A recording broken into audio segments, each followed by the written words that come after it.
Assalamualaikum warahmatullahi wabarakatuh.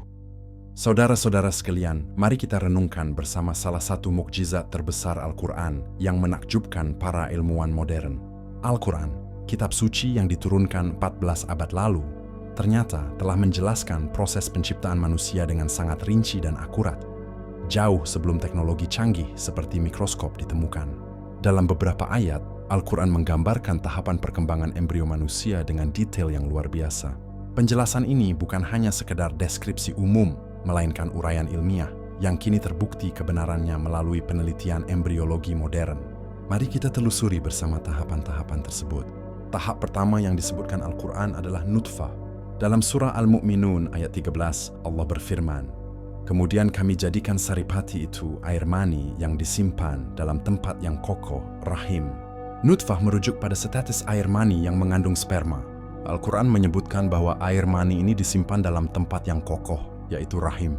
Sains modern membenarkan hal ini, bahwa fertilisasi memang terjadi di dalam rahim, yang memberikan perlindungan bagi embrio yang sedang berkembang. Selanjutnya, Al-Quran menjelaskan tahap alaqah. Dalam surah Al-Alaq, ayat 2, Allah berfirman, "Dia telah menciptakan manusia dari segumpal darah." Kata alaqah dalam bahasa Arab memiliki 3 makna. Lintah, sesuatu yang menggantung, dan gumpalan darah. Ketiga makna ini sangat tepat menggambarkan embrio pada tahap ini. Embrio melekat pada dinding rahim seperti lintah, terlihat menggantung dalam rahim, dan berbentuk seperti gumpalan darah. Penemuan ilmiah modern mengonfirmasi keakuratan deskripsi ini. Tahap berikutnya adalah mudghah atau segumpal daging. Al-Quran menyebutkan dalam surah Al-Hajj ayat 5. Kemudian dari segumpal daging yang sempurna kejadiannya dan yang tidak sempurna. Kata mudghah berarti sesuatu yang dikunyah, dan bentuk embrio pada tahap ini memang mirip dengan bekas gigitan pada sepotong daging.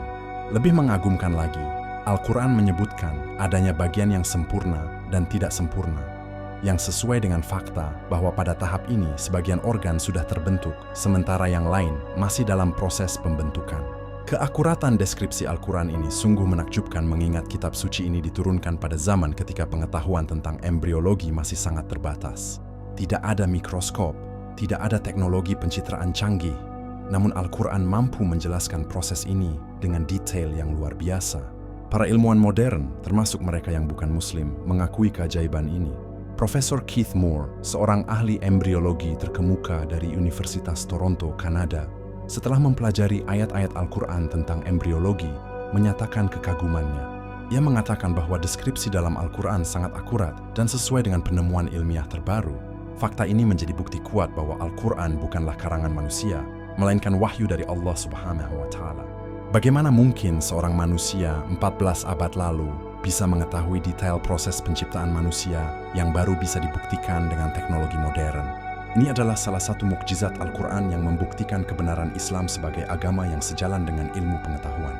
Saudara-saudara yang dirahmati Allah, renungkanlah keajaiban ini.